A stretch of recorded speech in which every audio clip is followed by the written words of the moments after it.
রাজনীতি আর নতুন বিবাহ দুইটার মধ্যে খুব সুন্দর একটা মিল আছে। নতুন বউ আমাদের কুমিল্লার বাসায় গুমডার নিচে 3 দিন, আর এরপরে সর্বোচ্চ এটা 15 দিন 1 মাস, যে নতুন বউয়ের দোষ ত্রুটি নিয়ে আলোচনায় বসতে, শাশুড়ি ফোকাস করতে। কেন 3 দিন হয়েছে ঘুমটার মধ্যে থাকে, মানুষ আসে দেখে, সুন্দরে কালোয় খারাপের সমালোচনা আলোচনা শুরু হয়, কিন্তু প্রকাশ্যে বলে না।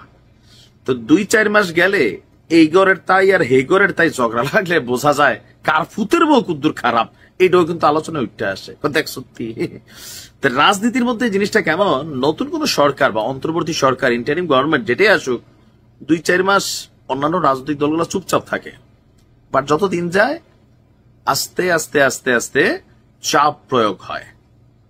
তো এই মুহূর্তে ডক্টর মোহাম্মদ ইউনূসের দুর্দিন আমার কাছে মনে হচ্ছে কিছুটা শুরু হতে যাচ্ছে।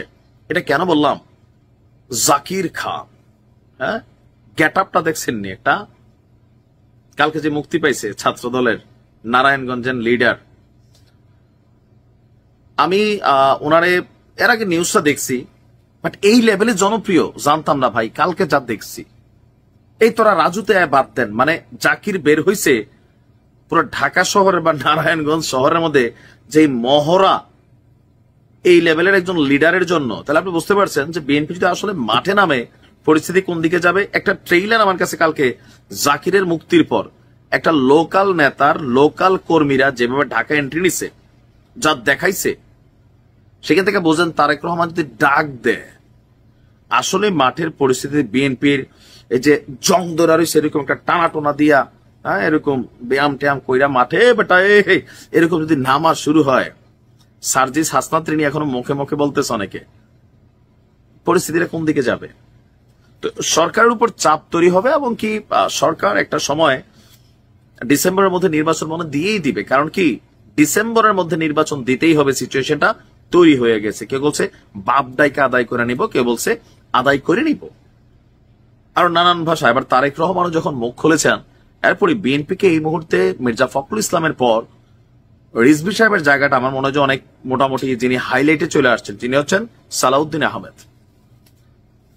দীর্ঘ সময় বাংলাদেশের বাহিরে ছিলেন, আপনারা জানেন যে ভারতে তিনি কেমনে কেমনে জেনে পৌঁছায় গেলেন। যাই হোক, তিনি আপনার প্রধান উপদেষ্টার যে বক্তব্যটা, যে জুন থেকে ডিসেম্বরের মধ্যে যে আসা যাওয়ার ইস্যুটা, এটা নিয়ে তিনি বলছেন যে প্রধান উপদেষ্টা মানে ডক্টর মোহাম্মদ ইউনূস জুন ডিসেম্বরের মধ্যে আসা যাওয়া করছেন, এক জায়গায় স্থির থাকতে পারছেন না কেন? এরকম শিফটিং জাতি এবং আন্তর্জাতিক পর্যায়ে ভালোভাবে নেওয়া হবে না। এটার একটা প্রেক্ষাপট আছে যে গেল 2 দিন আগে মনে হয় আমাদের প্রধান উপদেষ্টার প্রেস উইং থেকে একটা বক্তব্য দেওয়া হলো যে ডিসেম্বরের মধ্যে নির্বাচন হবে। আমি তো নিউজটা দিছিলাম, আমিও দেখি 1 ঘন্টা পরে টাইটেল চেঞ্জ, ডিসেম্বর থেকে জুনের মধ্যে হবে। দ্বিতীয় প্রেস বিজ্ঞপ্তিটা এইভাবে আসলো কেন? বললো যে প্রথম বিজ্ঞপ্তিটাকে সংশোধন করা হয়েছে। তো যাই হোক, সালাউদ্দিন আহমেদ ভাই তিনি অনেক মজা করেও কথা বলেন। আমার কাছে মনে হয়েছে যে খুবই সুন্দরভাবে একটা গুতা দিছে কারে, স্বরাষ্ট্র উপদেষ্টারে।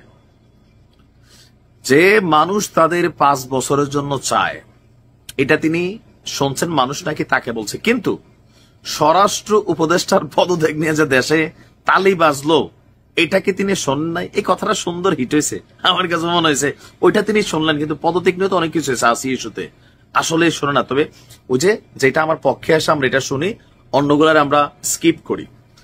ওনার বক্তব্য আমরা দেখতে পাচ্ছি সামাজিক যোগাযোগ মাধ্যমে এখন রাষ্ট্র পরিচালনার প্যারালাল হয়ে গেছে, মানে ফেসবুকে রাষ্ট্র চলে, এটা কথা সত্য। বিএনপির এই নেতা বলছেন যে আন্দোলনের মধ্য দিয়ে সরকার পরিবর্তন হয়েছে, তবে একটা নির্বাচিত সরকারের রিপ্লেসমেন্ট তো আপনারা হতে পারেন না। বসছেন ঠিক আছে, ইন্টারিম গভর্নমেন্ট ঠিক আছে, কিন্তু বৈশা এখানে কোন একটা দলকে সুবিধা দেওয়া, এরকম যে বিষয়গুলো আসতেছে, এনসিপির আত্মপ্রকাশ, সরকারের সাথে সখ্যতা, লেয়াজু, সুযোগ সুবিধা নেওয়া, রাতারাতি কোটি কোটি টাকার এরা মালিক হয়ে যাওয়া, এই বিষয়গুলাই কিন্তু সমালোচনার জায়গাটা তৈরি করে নিয়ে আসছে। তো এখানে তিনি খুবই শক্ত ভাষায় ডক্টর মোহাম্মদ ইউনূসকে যেটা বুঝাতে চাচ্ছেন, বিএনপি তারেক রহমান সহ আগামী ডিসেম্বরের মধ্যে নির্বাচন শেষ হয়ে যেতে হবে, আর নয়তো কঠিন ভাবে মাঠে নামার কিন্তু প্রস্তুতি বিএনপির।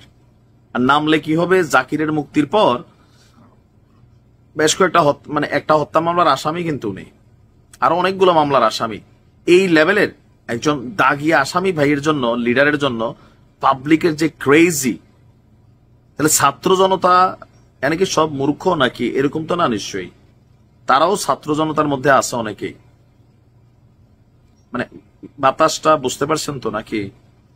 নাহলে মানে আমরা দেখবো বড় একটা জমায়েত, এটা বলা যাবে আর কি পরে কি হয়, সময় বলে দেবে। ভালো থাকুন।